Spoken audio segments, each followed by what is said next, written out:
fans, Adam Schefter, reporting that the Bills and Pro Bowl running back James Cook have agreed to a contract extension which includes $30 million in guarantees, the most guaranteed money for a running back in the last 5 seasons.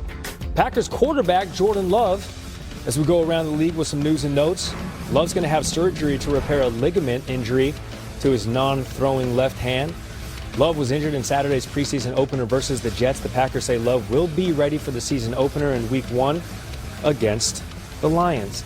And after a strong preseason debut against the Panthers, Shedeur, Sanders, and the Browns begin 2 days of joint practices against the defending Super Bowl champion Philadelphia Eagles. Sanders, man, he had everybody buzzing after his first preseason game. Remains listed 4th, though, on the Browns' official team depth chart. Always atop our depth chart. Sal Palantonio joining us from that joint camp in Philly. Browns, they're in town. What's head coach Kevin Stefanski saying about Shedeur Sanders' progress thus far in the preseason, Sal? Good morning, Gary. From South Philadelphia, NovaCare facility. Browns are about to arrive for the joint practices. I caught up last night with Browns head coach Kevin Stefanski. He was in South Philly. He was having dinner with his coaching staff at the 9th Street Market.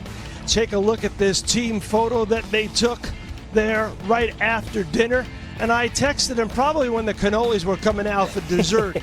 What did you think of quarterback Shedeur Sanders, your rookie quarterback's performance against the Panthers? And here was his text reply to me last night. Quote, he did a good job operating, taking what's there, made some plays with his feet too, keep progressing. Now, when he says he's doing a good job operating, that is code for the fact that Shedeur Sanders looked calm, cool, and collected. I watched it back on the All-22, and I could tell you, just looking at him, he was operating the offense like a veteran in that first game against the Panthers. The numbers show it. 14 of 23, 2 touchdown passes, a QB rating of 106.8. They obviously, as he said, as the coach said, they want him to keep progressing. And one of the ways that he can keep progressing is be on time with the football. Get rid of it quickly. Certainly be on target more with the football. Some of his throws weren't quite there yet, but it was his first preseason action. He gave himself on the NFL Network a grade of C+. That's pretty good. That was my high school average, C+. Oh. Actually, it was a C. I like to I like to round up to a C+, Gary. I just want America to know that Deans I think also overall get degrees. There's a lot. Well, of course. But I think overall the Browns were really impressed with the way Sanders performed, and they will see him out here against the Philadelphia Eagles, against the Vic Fangio defense. Correct. And as you know, the Eagles are trying to mix and match in their secondary, so they'll throw a lot of different things at all the quarterbacks for the Browns today. And Eagles obviously also trying to maintain the health on their own team. Pro Bowl guard Landry Dickinson out with a meniscus injury in his right knee. Goal is to have him back in time for the season opener against the Cowboys.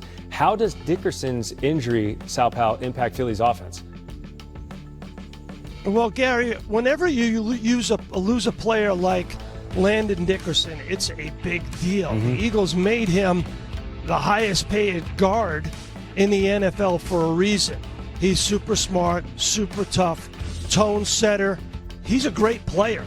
But you got to look at this graphic that we got put together for ESPN SportsCenter, and you can see that the Eagles used 28 different offensive line combinations last season.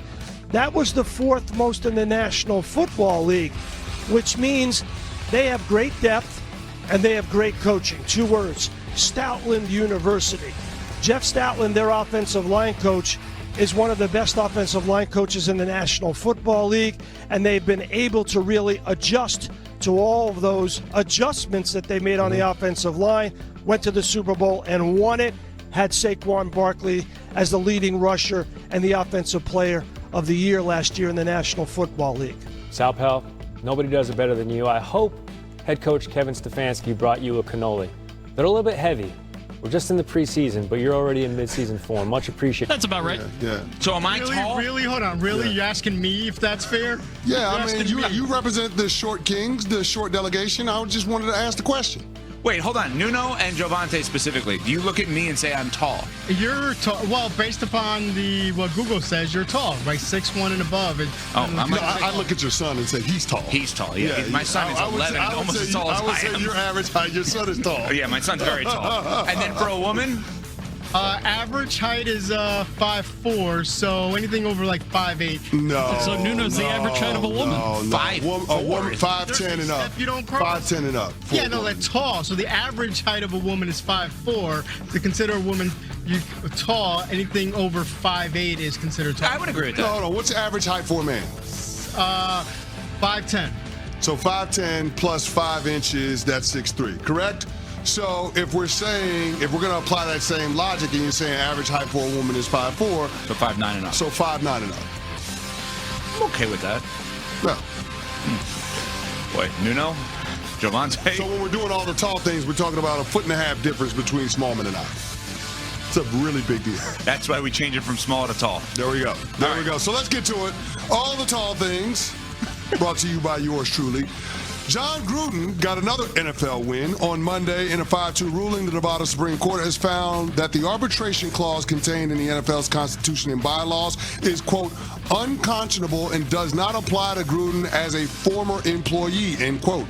In November 2021, Gruden sued the league and Commissioner Roger Goodell for leaking to multiple media outlets emails from the supposedly confidential investigation into the Washington franchise. Gruden contends that the leaks were calculated to force his ouster, and indeed they did. The NFL did not immediately respond to a request for comment. The league has filed an appeal to the latest ruling to the U.S. Supreme Court. It's what the league did when the Missouri Supreme Court found that the lawsuit regarding the relocation of the Rams could not be forced into arbitration.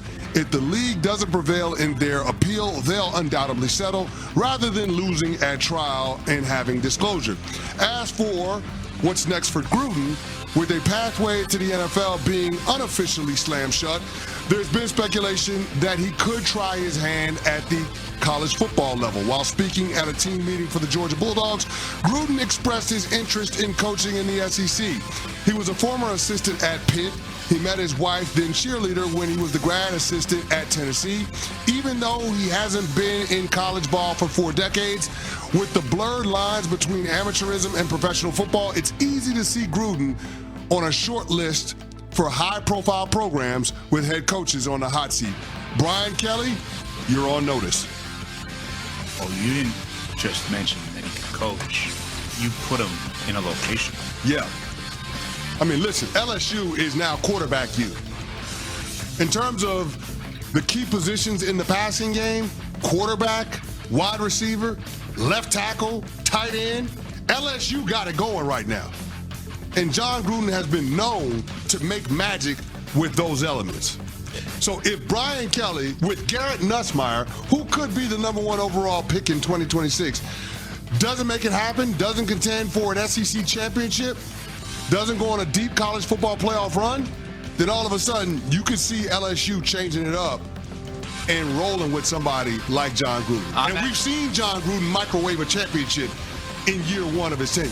I'm at a point now where I'd be shocked if he wasn't a college coach next year. Yeah. I don't think he's going to be a pro coach, college coach next year. For sure. You gave a destination. Oh, boy. No doubt. Next. Last night. There's no sound I thought I was waiting for the sound. These are all the tall things. These are numbers. I know, but I like numbers. I'm a numbers guy. I like numbers. Javante, Pat, exact. There we go. Last night, Shohei Ohtani, and this is an apt number for this one, became the first player to hit into a triple play and hit a homer in the same game since his teammate Freddie Freeman did it with the Atlanta Braves. Ohtani hit a go-ahead homer at the top of the ninth to take the outright home run lead in the National League. But that's not the biggest story surrounding the best player in baseball. On Friday, a Hawaii real estate investor and broker filed a lawsuit in Hawaii Circuit Court against Ohtani Otani and his agent, Naz Balelo.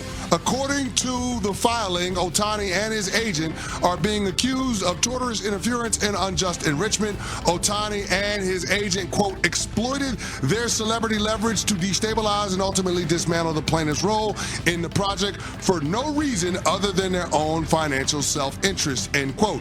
The accusers also made the claim that Otani and Balelo also tried to undermine their interest in a second neighboring venture. A spokesman for CAA Baseball declined to comment. Whether the lawsuit has merit or not is irrelevant. What matters is the unquestioned best player in the sport has now gone back-to-back seasons with very public legal issues.